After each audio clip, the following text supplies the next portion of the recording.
ஆச்சி பாதாம் ட்ரிங்க். ஆச்சி பாதாம் ட்ரிங்க் ஒன்னு வாங்கினா ஒன்னு ஃப்ரீ.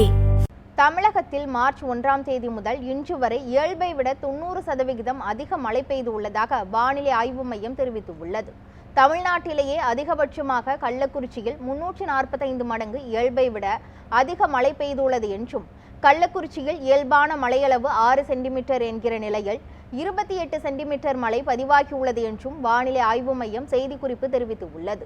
அதேபோல சென்னையில் இயல்பை விட 83% அதிக மழை பதிவாகியுள்ளதாகவும் தெரிவிக்கப்பட்டுள்ளது. இந்த நிலையில் தென்மேற்கு பருவமழைக்கான முன்னேற்பாடுகள் குறித்து முதலமைச்சர் மு.க.ஸ்டாலின் தலைமைச் செயலகத்தில் துணை முதலமைச்சர் உதயநிதி ஸ்டாலின், வருவாய்த்துறை பேரிடர் மேலாண்மை துறை அமைச்சர் KKSSR ராமச்சந்திரன், வருவாய்த்துறை அமைச்சர் பெரியசாமி, தலைமை செயலாளர் முருகானந்த மற்றும் வானிலை ஆய்வு மைய அதிகாரிகளுடன் ஆலோசனை நடத்தினார். கூட்டத்தில் பேசிய முதலமைச்சர், தென்மேற்கு பருவமழை எதிர்கொள்ள அனைத்து மாவட்ட ஆட்சியர்களும் தயார் நிலையில் இருக்க வேண்டும் என்றும், மேற்கு தொடர்ச்சி மலைப்பகுதியில் நிலச்சரிவை தடுக்க நடவடிக்கை எடுக்க வேண்டும் என்றும் கூறினார். கடலோர மாவட்டங்கள் பருவமழை எதிர்கொள்ள தயார் நிலையில் இருக்க வேண்டும் என்றும், பேரிடர் முகாம்களை தயார் நிலையில் வைத்திருப்பதுடன் உணவுப் பொருட்களை போதுமான அளவு கையிருப்பு உள்ளதை உறுதி செய்ய வேண்டும் என்றும் முதலமைச்சர் ஸ்டாலின் அறிவுறுத்தியுள்ளார்.